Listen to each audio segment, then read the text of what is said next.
Okay, so let's talk about the second element of the group number 16 and that is sulfur. And then we will talk about the compounds of the sulfur और वहाँ पे बहुत important theory आ रही है बच्चों, Kings of chemical. King of chemical is sulphuric acid जो हमें इसी पर्टिकुलर लेक्चर में पढ़ना है. ओके चलिए पहले बात करते हैं सल्फर के अलग अलग एलोट्रॉप्स के बारे में. Sulphur and its compound. The very first is all the allotropic forms. Allotropic forms means what? More than one physical form. Allotrope का मतलब क्या होता है? एलोट्रॉप का मतलब होता है more than one physical form. जिस तरह से हमने फॉस्फोरस में भी देखा था भाई, व्हाइट फॉस्फोरस था, रेड फॉस्फोरस था, ब्लैक फॉस्फोरस था. इसी तरह से सल्फर के भी बहुत सारे एलोट्रॉपिक फॉर्म्स मिलने वाले हैं. लेट अस सी कौन कौन सा एलोट्रॉपिक फॉर्म है सल्फर के. तो sulphur forms numerous allotropic forms, out of which दो फॉर्म सबसे ज्यादा इंपॉर्टेंट है. एक है येलो रोम्बिक, जिसे हम अल्फा सल्फर भी कहेंगे, और दूसरा जो है वो है मोनोक्लिनिक, जिसे हम कहेंगे beta sulphur. Alpha rhombic sulphur and beta monoclinic sulphur, this are the most important. The stable form at the room temperature is rhombic sulphur. ये रोम्बिक जो है वो कैसा है बच्चों? It is stable at room temperature. It is stable at room temperature. Okay and when this yellow sulphur is heated, जब आप yellow sulphur को गर्म करोगे 369 केल्विन, तब ये येलो सल्फर में से क्या बन जाएगा? ये मोनोक्लिनिक सल्फर बन जाएगा. मतलब ये जो है ना, it is stable above 369 kelvin. It is stable above 369 kelvin, right. तो यू हैव अल्फा सल्फर. अगर आप उसको गर्म करोगे 369 केल्विन के ऊपर, राइट, तो वो क्या बन जाएगा? It is going to be converted to beta sulphur, right. तो below 369 alpha sulphur is stable form, above 369 beta sulphur is the stable form, right. चलिए बात करते हैं सबसे पहले अल्फा सल्फर के बारे में. And all the important points about the alpha sulfur, right? चलिए all the allotrop is yellow in color. Colour कैसा है बच्चों? इसका येलो है. Melting point 385.8 kelvin. Specific gravity 2.06, double heavy than water almost. चलिए rhombic sulphur crystals are formed on evaporating the solution of the roll sulphur in CS2. बनेगा कैसे बच्चों ये? It is obtained by evaporating the solution of roll sulphur in CS2. तो ये point important है. ये कैसे बनेगा बच्चों? जो रोल सल्फर है, उस रोल सल्फर को आपको क्या करना है बच्चों? इवोपरेट करना है उसके सॉल्यूशन को. तो इवोपरेट करने पे जो क्रिस्टल बच जाएंगे ना, that crystals are of this alpha form. Okay चलिए आगे बढ़ते हैं बच्चों. नेक्स्ट देखते हैं. Okay it is insoluble in water.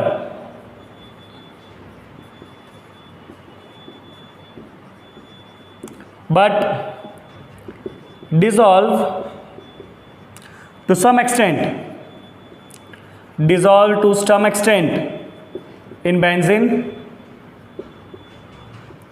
alcohol and ether, right. तो पानी में डिसॉल्व नहीं होगा, बट बेंजीन, एल्कोहल और ईथर के अंदर कुछ क्वांटिटी के अंदर ये डिसॉल्व हो जाएगा. कौन सा सल्फर की बात कर रहे हैं? We are talking about the alpha sulphur. चलिए सारे एक बार वापस पॉइंट देखेंगे. येलो कलर का होता है ये.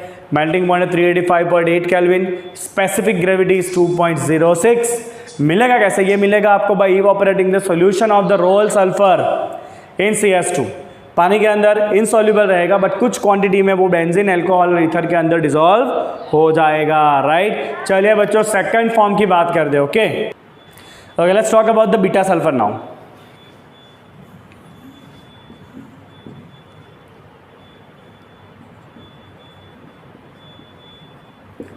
Right beta is this sulphur, monoclinic sulphur, right. चलिए melting point 393 kelvin. Specific gravity 1.98, मतलब अल्फा तो थोड़ा हल्का है ये, राइट. चलिए it is soluble in CS2.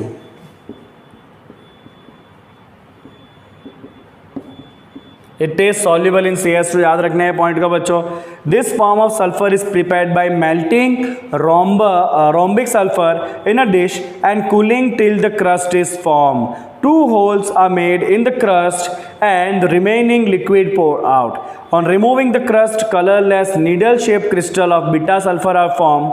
Okay चलिए, बहुत बड़ा सा मेथड है इसका। क्या करना है आपको, इसको प्रिपेयर करने के लिए हम सबसे पहले क्या करेंगे, प्रिपरेशन लिखते हैं अपना पॉइंट बाय फॉर्म। पॉइंट सबसे पहले क्या करना है आपको, जो रोम्बिक सल्फर है उसको मेल्ट करना है। रोम्बिक सल्फर को मेल्ट कर देना है। ओके चलिए, उसके बाद क्या करेंगे, उसको कूल करेंगे जब तक ऊपर क्रस्ट ना बन जाएंगे। Cool till crust is form. Obviously पहले जो ऊपर है वही लेयर बनने वाला है, जिस तरह बर्फ़ जमता है उसी तरह से। ओके चलिए, उसके बाद जो ऊपर की लेयर बनी है उसके अंदर 2 होल कर दो, और होल करोगे तो अंदर जो बाकी लिक्विड है उसको आप फिर पॉर करके बाहर निकाल लो। राइट, चलिए फिर क्या करना है, चलिए ऊपर क्रस्ट बन गया, उसके बाद pour out remaining liquid.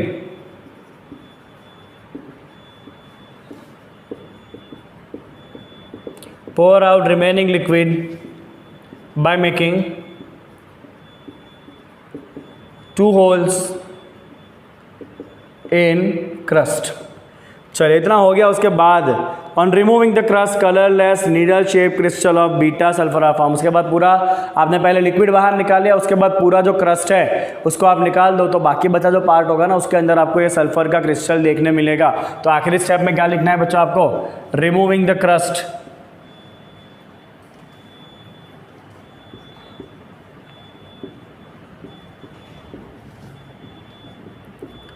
needle shaped crystals will be formed.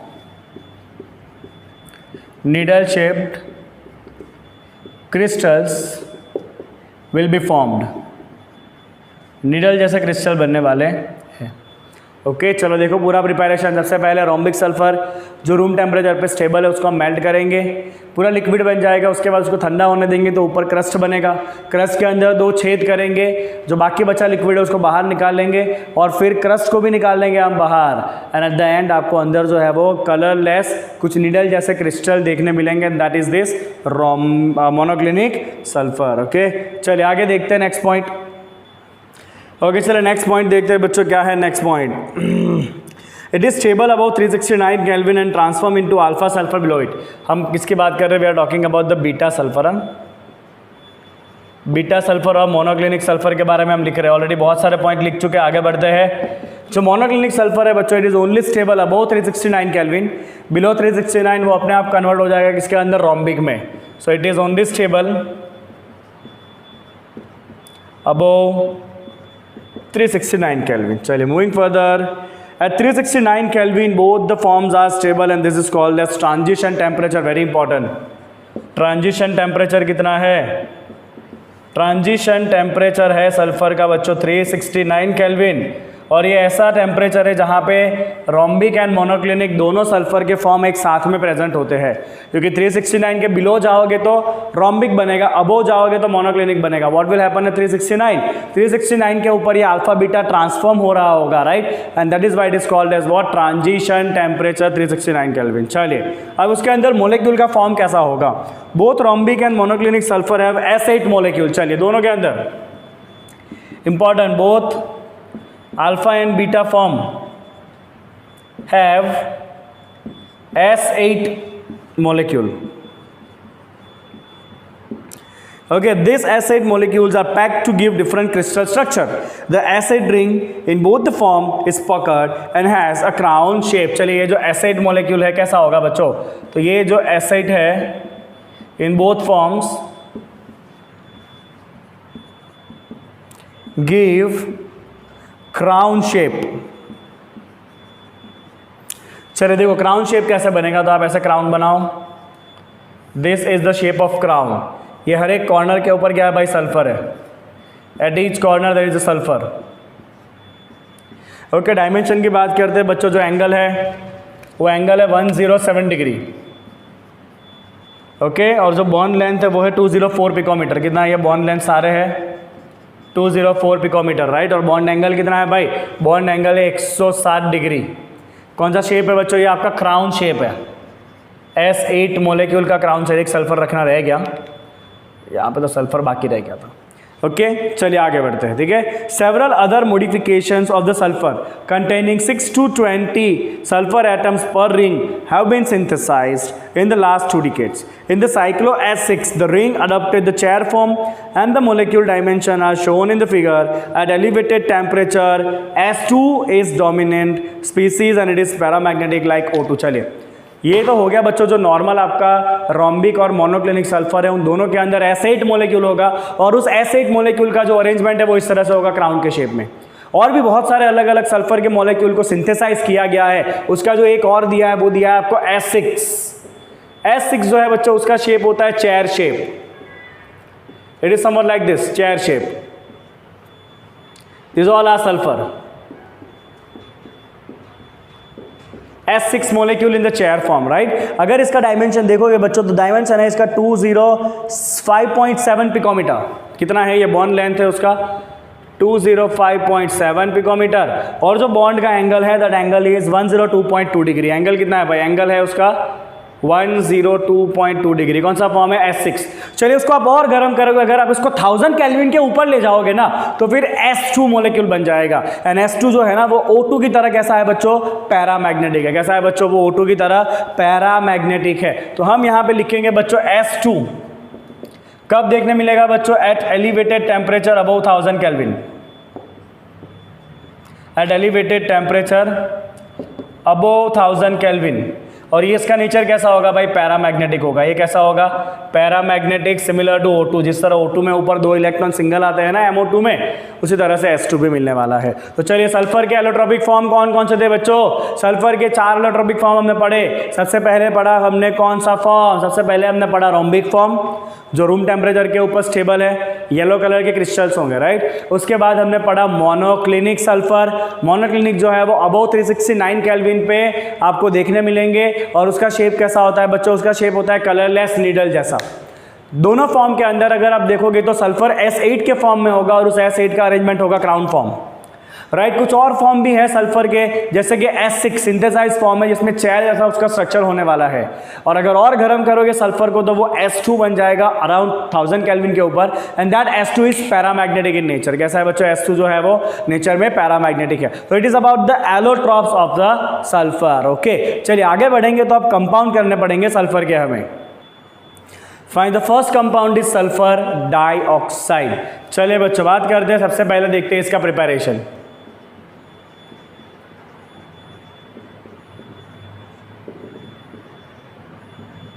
Okay, sulfur dioxide is formed together with a little 6 to 8% of sulfur trioxide when the sulfur is burnt in air or oxygen. सबसे पहला point very simple, sulphur जो है बच्चों उसको हम क्या करेंगे, oxygen में गर्म करेंगे या उसको बर्न करेंगे। It will form SO2 sulphur dioxide. Along with this 6 to 8% sulphur trioxide भी देखने मिलेगा। That's the first method. When you burn any sulphur in oxygen you will obviously get this SO2, थोड़ा बहुत SO3 भी मिल जाएगा। चलिए second देखते हैं लैब में कैसे बनाएंगे। So in laboratory it is readily generated by treating a sulphite with the dilute sulphuric acid. Sulphite लेना है हमें, सल्फाइट मतलब SO3 -2 आयन। कौन सा आयन भाई, सल्फाइट मतलब SO3 -2 आयन। इसको हम ट्रीट करेंगे सल्फ्यूरिक एसिड के साथ या कोई भी एसिड ले लो आप। Okay, this will readily convert to SO2 gas plus H2। तो लेबोरेटरी में हम क्या करेंगे बच्चे, सल्फाइड को ट्रीट करेंगे एसिड के साथ। सल्फाइड को आप ट्रीट करो, सल्फाइड का कोई भी सॉल्ट ले सकते हो। सोडियम सल्फाइड होगा आपके लैब में, पोटेशियम सल्फाइड होगा। अब उसके अंदर जैसे ही एसिड डालोगे एकदम गंदी स्मेल वाला गैस निकलेगा and that gas is SO2 gas. चलिए इंडस्ट्रियली कैसे बनेगा ये, इंडस्ट्रियली कैसे बनेगा। Industrially it is produced as a byproduct of the roasting of sulfide ore. It is byproduct of roasting of sulfide ore. ये roasting word आपने 10th standard में सुना होगा और 12th में भी अभी आएगा, हमारा चैप्टर बाकी है। By the roasting of the sulfide ore, sulfide ore मतलब FeS2 ले लो। चले रोस्टिंग मतलब उसको एक्सेस अमाउंट में ऑक्सीजन के साथ हम गर्म करते हैं। तो सल्फाइड किस में कन्वर्ट होता है, sulphide will be converted to oxide and sulphur जो है वो SO2 गैस के फॉर्म में निकलेगा और वो SO2 को आपको स्टोर कर लेना है as a by product of the roasting of a sulphide. Right चलिए, the gas after drying is liquefied under the pressure and stored in the steel cylinder. तो ये जो गैस है आपका, उसको क्या करना है बच्चा, आपको ड्राई कर लेना है और फिर स्टोर कर लेना इन the steel cylinder. Okay, it is dried and stored in the steel cylinder. चलिए आगे देखते हैं बच्चों, नेक्स्ट पॉइंट क्या है वो, let's see. Okay, now let's talk about the properties of this. ये तो हो गया प्रिपरेशन का बात। चलिए आप बात करेंगे अबाउट द प्रॉपर्टीज। ओके, सबसे पहले फिजिकल प्रॉपर्टी बच्चों, कलरलेस गैस है, एकदम गंदी स्मेल वाला, and it is highly soluble in water. सबसे पहला point, colourless gas having pungent smell, बहुत गंदा स्मेल आएगा इसका। Okay, and it is highly soluble in water, it is highly soluble in water.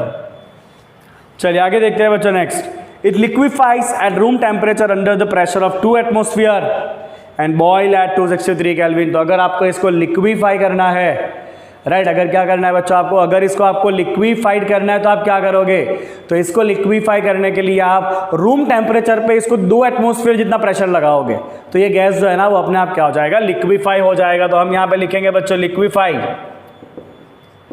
Eight room temperature, liquefy eight room temperature on applying how much pressure, 2 atmosphere. Normally 1 atmosphere pressure तो होता ही है, आपको 1 atmosphere और apply करना है तो liquid SO2 gas जो है ना वो लिक्विफाई हो जाएगा, राइट। चलिए, and it boils at 263 kelvin. Boiling point कितना है उसका, 263 केल्विन है। ओके, चलिए आगे देखते हैं नेक्स्ट प्रॉपर्टीज। चलिए बच्चों, ये हो गया उसका फिजिकल प्रॉपर्टीज। अब बात करेंगे केमिकल प्रॉपर्टीज के बारे में, यहां लिखेंगे हम, पहले इसको क्लियर कर लो आप सब लोग।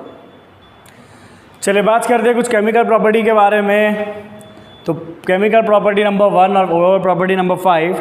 Okay, when it dissolve in water, SO2 gas जो है जब पानी के अंदर डिजॉल्व हो जाएगा ना, तो ये बना देगा बच्चों H2SO3। क्या बनाएगा बच्चों, ये H2SO3, and H2SO3 is called as sulphurous acid. क्या है बच्चों, ये H2SO3 जो है वो sulphurous acid, H2SO3 is sulphurous acid. तो when SO2 gas dissolve in water, it dissolve in water to give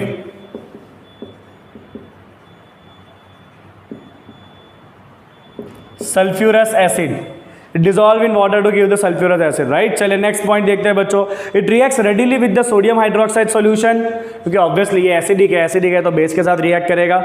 okay, react with the sodium hydroxide solution forming sodium sulfite। तो next point लिखेंगे बच्चों, reaction with bases।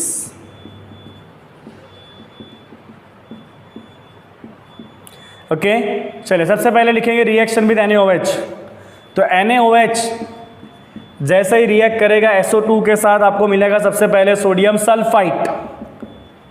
क्या मिलेगा आपको, मिलने वाला है सोडियम सल्फाइट। अगर आपका जी नहीं भरा और आपने अगर और गैस को पास कराया, अगर ये सोडियम सल्फाइड में से और गैस को पास कराया, तो फिर ये बन जाएगा सोडियम हाइड्रोजन सल्फाइड, राइट। चलिए, इसी मिक्सचर के अंदर से, इसी मिक्सचर में से अगर आपने और SO2 गैस पास कराया मिक्सचर में से, तो अब ये क्या बन जाएगा, सोडियम बाइसल्फाइड बन जाएगा। क्या बन जाएगा, सोडियम बाइसल्फाइड या sodium hydrogen sulphide, sodium hydrogen sulphide, right. तो रिएक्शन विद NaOH, याद रखना बच्चों, रिएक्शन विद बेस तो मैं नहीं लिखूंगा, just let me just right NaOH। NaOH के अंदर SO2 गैस पास कराओगे, सबसे पहले बनाएगा सोडियम सल्फाइड एंड वाटर। इसमें से और SO2 गैस पास कराओगे, मतलब अगर SO2 गैस एक्सेस अमाउंट में है ना, तो NaHSO3 बनेगा। SO2 गैस अगर लिमिटेड क्वांटिटी में है तो Na2SO3 बनेगा। ओके, चलिए, in its reaction with water and alkalis, the behaviour of sulphur dioxide is very similar to that of the carbon dioxide. तो कार्बन डाइऑक्साइड भी इसी तरह से रिएक्ट करता है और H2CO3 बनाता है। कार्बन डाइऑक्साइड NaOH के साथ भी इसी तरह से रिएक्ट करता है, पहले Na2CO3 बनाता है, फिर NaHCO3 बनाता है। तो ये दोनों जो रिएक्शन है ना, that is quite similar to SO2। I will write here both reaction number 5 and 6 are quite similar to CO2 gas, right. तो CO2 gas and SO2 gas similar कुछ बिहेवियर करेंगे, ठीक है। Okay, next point is reaction with the chlorine.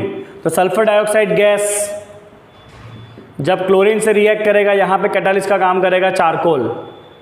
It will give you SO2Cl2 and that is called as sulfuryl chloride. What is it called? It is called sulfuryl chloride. When sulfur dioxide gas react with chlorine, you will get SO2Cl2 called as sulfuryl chloride. Okay, similarly एक और reaction है when the SO2 gas react with oxygen in the presence of V2O5, ये आपको बना के दे देगा SO3. और ये रिएक्शन तो हम देखने वाले हैं वैसे भी contact surface process of sulphuric acid में.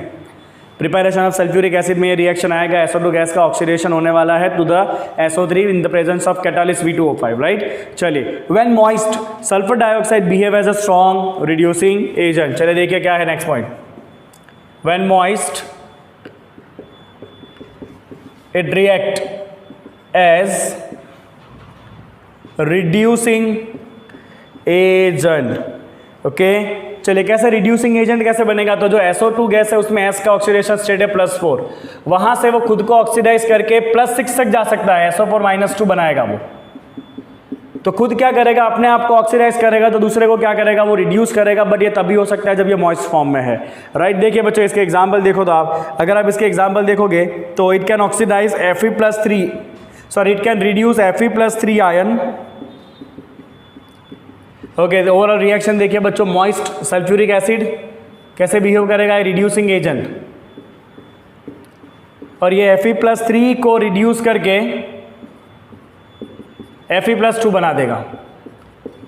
Fe+3 को रिड्यूस करके क्या बना देगा, ये Fe+2 बना देगा. और खुद ऐसे मैंने आपको कहा था SO2 खुद ऑक्सीडाइज होकर क्या बन जाएगा, SO4 -2 बन जाएगा, +4H+. This is the balance redox reaction.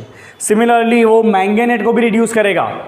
जो मैंगनेट आयन है MnO4-, right.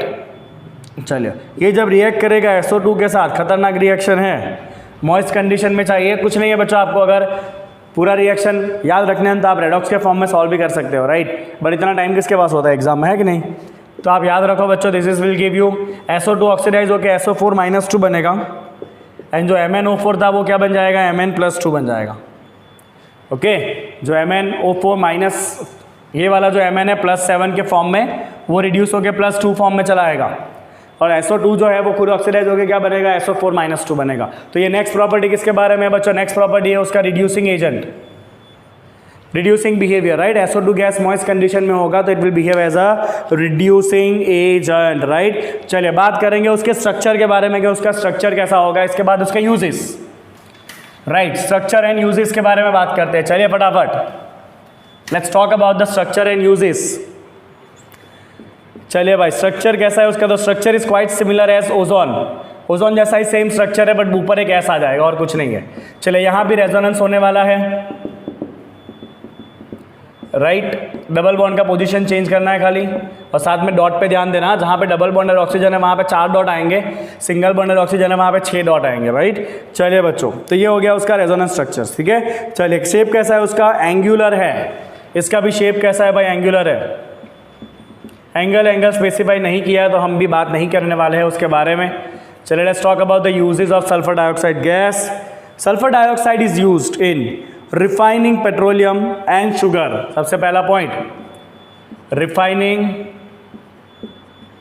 Petroleum and sugar.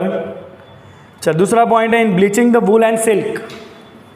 In bleaching wool and silk, in bleaching the wool and silk. Next, as an anti-chlor agent, as an anti-chlor agent. why anti-chlor? वो chlorine को दूर करने का काम करेगा. देखो ये रिएक्शन, SO2 जब क्लोरीन से रिएक्ट करेगा तो क्लोरीन को निकाल के SO2Cl2 बना देगा. इंपॉर्टेंट है ये पॉइंट, बहुत इंपॉर्टेंट है. Which is antichlor SO2 gas. ये MCQ में बहुत पूछा जाता है. SO2 gas is antichlor. Okay, चलिए, it behave as a disinfectant and preservative. Disinfectant and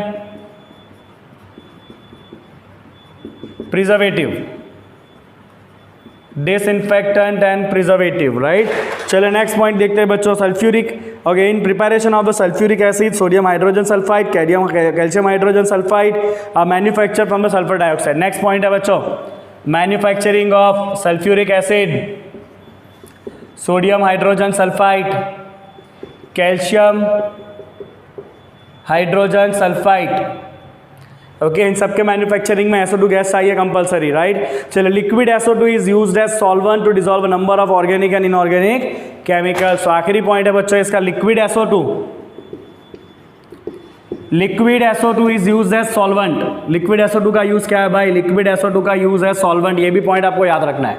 ऐसे जो हटके पॉइंट आए ना वो आपको याद रखना है, MCQ में काम में आएंगे ये, राइट। चलो तो यहाँ पे आपका सल्फर डाइऑक्साइड कंप्लीट होता है, ओके। और इसके बाद का जो थियरी आता है ना बच्चों, वो आता है oxo acids of sulphur, okay. तो जिस तरह से ऑक्सो एसिड ऑफ फॉस्फोरस था ना, आपको याद होना चाहिए फॉस्फोरस के अंदर हमने 2 डेरिवेटिव किए थे मेन, एक फॉस्फोरस एसिड था, एक फॉस्फोरिक एसिड था, दोनों का था हाइपो, पाइरो एंड ऑर्थो।